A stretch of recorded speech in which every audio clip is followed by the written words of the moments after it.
Okay mga bossing, ayan, magandang araw na naman po sa atin lahat. So welcome back na naman po ulit sa ating channel. So for today's video natin mga bossing, ayan, ito gagawa lang tayo ng video mga bossing regarding at tungkol doon sa ating pipe na ikinabit dito sa aking MIUI 125.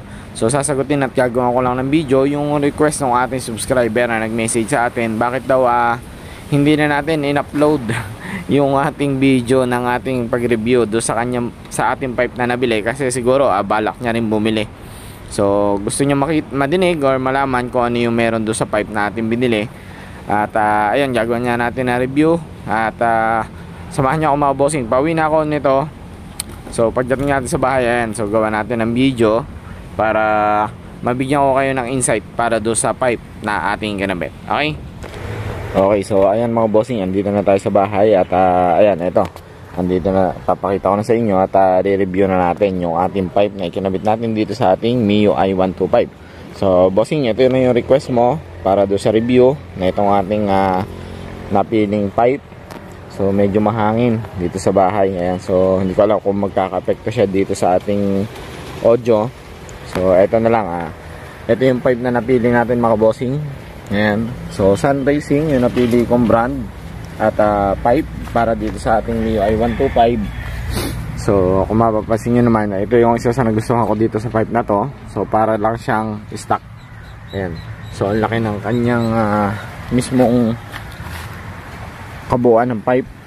At ang isang maganda pa dyan, itong kanyang tip. Yung kanyang pinaka tip, so maliit lang.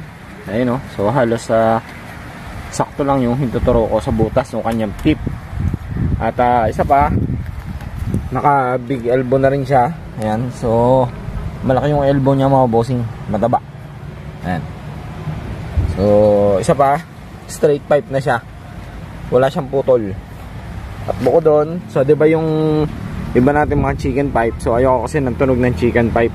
So ang gusto ko kasi mangyari ay yung tunog lang na medyo malagitik na mabase. Ayan. So ang maganda rito, dalawa yung kanyang bracket.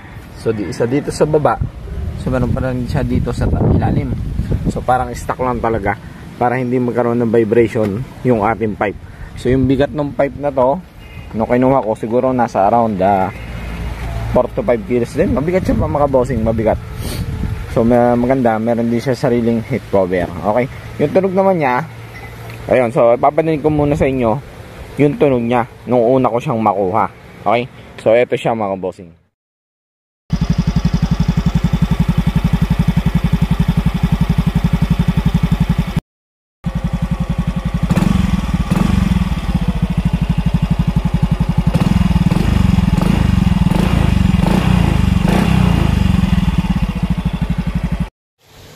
Okay, so ayun mga bossing, nadinig nyo naman yung kanyang tunog nung stock ko siya nung makuha. So as in yung tunog niya is para lang siya talagang naka-stock. So nagkakaroon lang siya ng kahit konting tunog kapag naka-idle, at saka ayun, konting bira lang. Pero pagka tumatakbo ka na nasa mga 40 to 50, ayan, so wala ka na madidinig na ingay na tunog galing dito sa kanyang pipe. So ang ginawa natin mga bossing, so dahil eksakto naman na nagkaroon tayo ng customer na yun talaga yung gusto kong maging tunog sana ng pipe, na akala ko ay ganito yung tunog ng pipe na to. So ang maganda naman sa kanya, so kung magpapalit ka ng pipe ng tambucho mismo dahil nasira yung stock pipe mo, so ito mas maganda kasi unang-una hindi na bago yung takbo, hindi na wala yung torque. So maganda yung pick up pa rin ng makina ng unit ko dito sa pipe na to. So maganda rin siya, kaso nga lang ang hindi ko lang siya nagustuhan is doon sa tunog, kasi akala ko ay malagitik na ma-base yung tunog niya. Kasi ilan sa mga nakikita kong mga review is maganda yung tunog, pero siguro hindi ko alam kung bakit ganun yung tunog.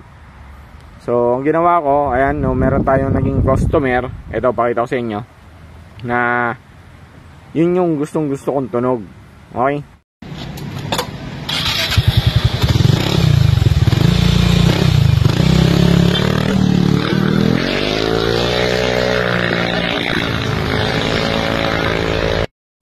okay, so ayun nga, at dahil nga hindi tayo mapakali dun sa naging resulta sa tunog ng ating pipe. So ito, at talagang pinubuksan na natin yung ating pipe at para malaman natin bakit ang tunog niya ay napakahina.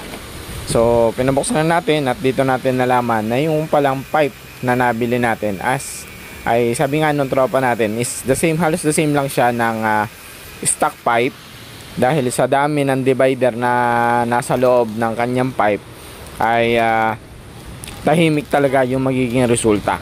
So ayan, kung makikita nyo, tinatanggal na siya ng divider at ito, ginawa na ulit siya ng screen type na tubo dun sa loob. So meron din siyang isang tubong mahaba dun sa loob, hindi ko na lang siya na-videohan. Ang tawag nga pala nila dito sa ginagawa ni na tropa, kalkal pipe. So ito yung ginagawa nila para magkaroon ng tunog yung ating pipe. Yan yung mga natanggal natin na mga divider doon sa loob ng ating pipe. At sabi ko nga kay tropa ay wag na nilang papalitan yung pinaka tip. So yung tip ay inihabol na lang nila doon sa tubo na nasa loob para yung maging tunog ay kagaya nung ating nakita. So ayan, pinupulweld na nila yung ating pipe. So tapos na nila yung gawin at kinakabit na nila. So sabi sa ni tropa, so hindi pa siya magtutunog kahit basang-basa pa yung kanyang pinaka fiber sa loob ng ating pipe.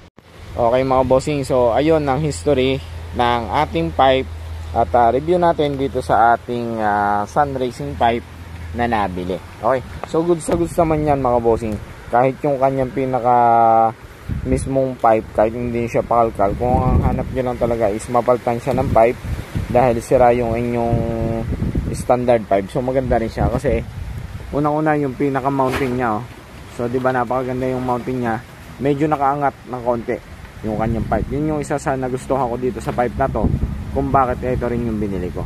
So hindi ko na rin niya pinapalitan yung kanyang pinaka tip, dahil ang gusto ko mangyari is parang original pa rin lang din siya nung ating pipe na nabili, na kaya yun medyo nakakabudol tayo doon sa mga nakakasabay natin. So bakit nagtataka sila bakit ganun yung tunog ng pipe natin na halos parehas lang nung kanilang pipe. So nagtataka sila bakit kakaiba yung tunog ng pipe natin. So eto na yung tunog, kasi sabi nung tropa natin nagawa ng pipe, mga 1 linggo pa raw bago gumanda yung tunog talaga, kasi nga basa pa yung fiber. So ito siguro may ilang buwan na itong ginagamit. So mas maganda na yung tunog niya ngayon, mas malagitik na. So eto ang tunog niya mga bossing.